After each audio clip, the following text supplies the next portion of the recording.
saying without saying it, because they haven't come out and like gone on social media. Like basically here's what's happening. From the WNBPA, we have heard all of their inner thoughts. Like everything that they are thinking or feeling about CBA negotiations, we have heard them because they have posted them on social media. So when they thought that the league's proposal was a slap in the face, they told us that. When they felt like the league's proposal was like putting lipstick on a pig, the WNBPA told us that. They let us know on social media, and they continue to do that, and they continue. That frustration you just heard, that's real. And it's not just one person feeling it anymore. We're now 3 weeks past the January 9th deadline, and the WNBA Players Association is still waiting for the league to respond to their proposal.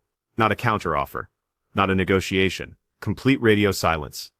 According to ESPN's Alexa Philippou, the league doesn't think the players' December proposal even warrants a response. They're waiting for what they call a more realistic proposal. That's not negotiating. That's drawing a line in the sand and daring the other side to cross it. Like, we're not even entertaining the players' proposal, but that's kind of what they're saying here. So the players made a proposal, and I'm going to take you guys back. The last proposal that the WNBPA made to the WNBA was kind of like, if we do what you guys are asking, if we give you this money, if we give you this revenue split, we could lose $700 million. Now the WNBPA came back and they were like, well, that's not true. Open the books. Tell us how much you're actually making, because we don't think that it's going to cost you $700 million. We don't think you're going to lose that much money. Like, here's what's actually happening behind closed doors. The league made their December proposal max salaries over $1 million, minimum salaries higher than the previous CBA's maximum, and a 70% net revenue split. On paper, that sounds substantial. Players would see their earnings increase dramatically compared to the 2020 deal. But there's one word in that offer that changes everything: net revenue. The players want gross revenue sharing. And that 30% gross versus 70% net distinction, that's the entire negotiation. Everything else is just noise. Right now, like, maybe the players are the ones who aren't compromising. It seems like the league has definitely come a long way. The article goes on and says that they need to come to a mutual understanding on revenue sharing. And I think that's the thing. I'm going to reiterate it. We've talked about it in previous videos. When it comes to the revenue sharing, the WNBA is very different than every other major sports league. The WNBA owns 40% of their league. Another 40% is owned by the NBA, and then another 16% is owned by outside investors. And so it's not as easy for the WNBA just to give up gross revenue like they're talking about. And from my understanding, if the WNBA is actually being honest in these negotiations, and we don't know, we really don't know. No one is seeing. Let's talk about what gross versus net actually means in practice. Gross revenue is everything that comes in the door before expenses: television deals, ticket sales, merchandise, sponsorships.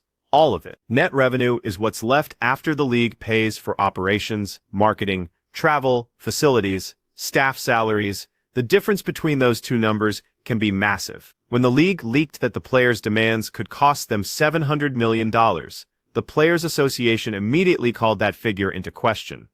They demanded the league open their books and prove it. The league said the leak was inaccurate, but notably didn't provide actual financials. So we're left with two sides making claims about money, and nobody's showing receipts. Their bullet point is to find a middle ground on housing. This housing stuff to me honestly just feels like it's just details. Like, I'm sorry, if they're fighting over housing, if that's what it comes down to, I think I think none of that matters. I think it's only the revenue split. If both sides can't come to an agreement because of housing, the league doesn't deserve to be a thing. I'm sorry, that's just ridiculous. The salaries are going up. The league has proposed that they're not going to provide housing with the salaries going up to where they are. But of course, there is always something where But here's the structural problem that nobody's really addressing. The WNBA ownership situation is fundamentally different from every other major sports league in America.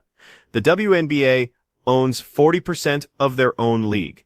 The NBA owns another 40%. Outside investors own 16%. That fractured ownership structure makes it incredibly complicated to just hand over gross revenue percentages.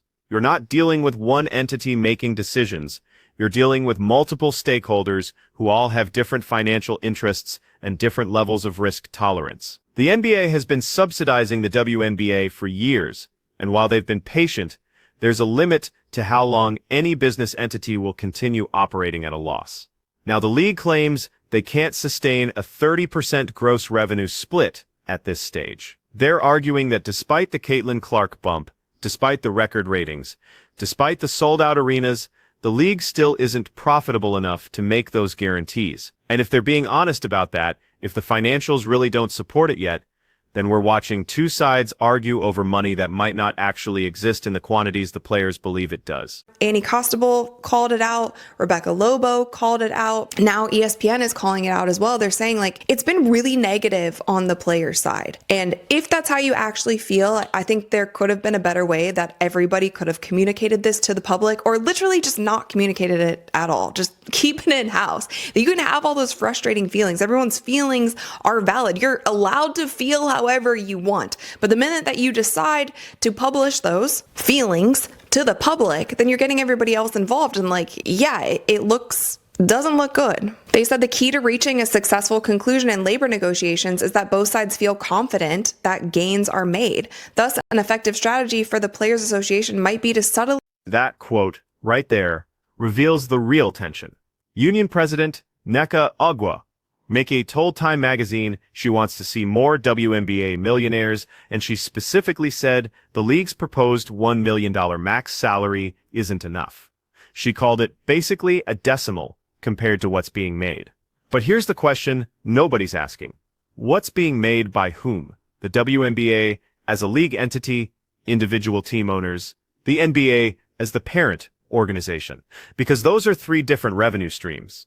And the players seem to be looking at the total ecosystem and saying, we want our share of all of it. The league is looking at WNBA's specific revenue and saying, this is what we actually have to work with. The clock is running out.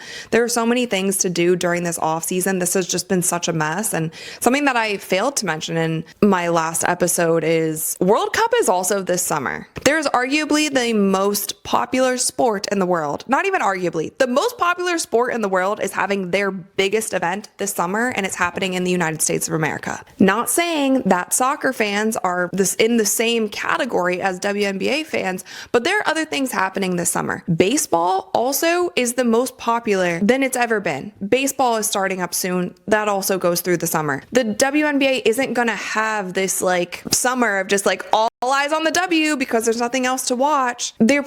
And this is where the public relations battle gets really interesting. The Players Association has been incredibly vocal on social media. They've called the league's offers a slap in the face. They've said it's like putting lipstick on a pig. They organized that protest outside the NBA store. They've done interviews framing this as a fundamental respect issue. Meanwhile, the league has been almost completely silent publicly. Everything we're hearing from the league side is coming through carefully placed leaks in ESPN articles and other media reports. They're not making statements, they're not defending themselves. They're just quietly waiting for the players to, in their words, submit a more realistic proposal. That's a calculated strategy. They're letting the players be the loud ones while they position themselves as the reasonable adults in the room. Only the hardcore fans are going to lose sleep over it. And also, you guys, even when I'm talking about the players, the head of the WNBPA isn't even a player. So a lot of these statements and stuff, I don't even like to use a blanket statement for like all of the players, because I'm sure there's so many players in the W who are like, can we please just sign this deal? Like, I'm sure that there are a lot of players who are like, listen, I will stand with the union. Like, if you guys want to strike, I'll be there with you. Like, that's what we have to do as players. We have to stick together. But I guarantee you that there are players in the league right now who are screaming, and they're talking to their friends and they're talking to their family. Like, can they please get this deal done? Here's what should terrify both sides right now. We're heading into a summer where the FIFA World Cup is happening in the United States. The most popular sport on the planet is going to dominate sports media coverage for weeks. Major League Baseball is more popular than it's been in years, and their season runs straight through the summer. The WNBA has had the summer sports landscape mostly to itself for years, but that monopoly is ending. And if you think the momentum from last season is just going to carry over automatically, look at the unrivaled numbers. That 3-on-3 league featuring WNBA stars is pulling disappointing viewership. The hardcore fans are watching, But the casual audience that discovered the WNBA through Caitlin Clark, they're not following players to other leagues.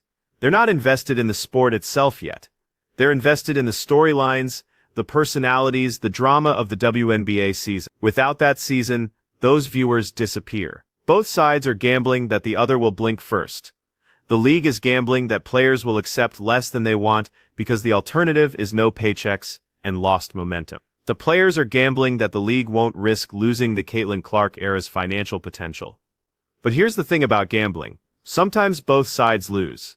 If this season gets delayed or canceled, the damage might be irreversible. You don't get rookie seasons back. You don't get momentum back. You don't get casual fans back once they've moved on to something else. The ESPN article laid out 4 ways a deal could get done, and one of them was particularly telling. Re-establish trust. Back in 2020, Commissioner Kathy Engelbert and Union President Nneka Ogwuanyi sat side by side on Good Morning America, announcing their agreement. They wore coordinating blue outfits. They smiled.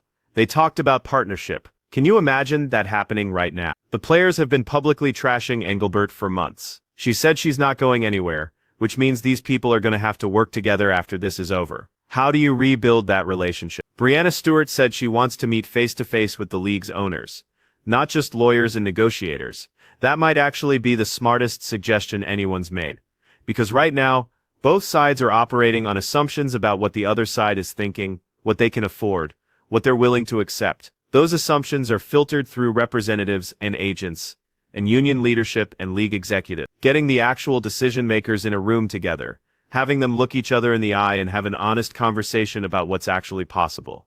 That might be the only way through this. But that requires both sides to be willing to compromise, and right now neither side seems ready to give ground. The players have spent months telling their fans that anything less than their full demands is an insult. How do they walk that back without looking like they caved? The league has spent months quietly holding firm on their financial limits. How do they suddenly offer more without looking like they were lowballing all along? The clock is running out. Training camps need to be organized. Schedules need to be finalized. Broadcast partners need to promote games. Sponsors need to activate campaigns. Every day that passes without a deal makes it harder to have a normal season. And a shortened season or a delayed season isn't just an inconvenience. It's a competitive disadvantage in a summer that's more crowded than any summer in WNBA history. So here's the real question.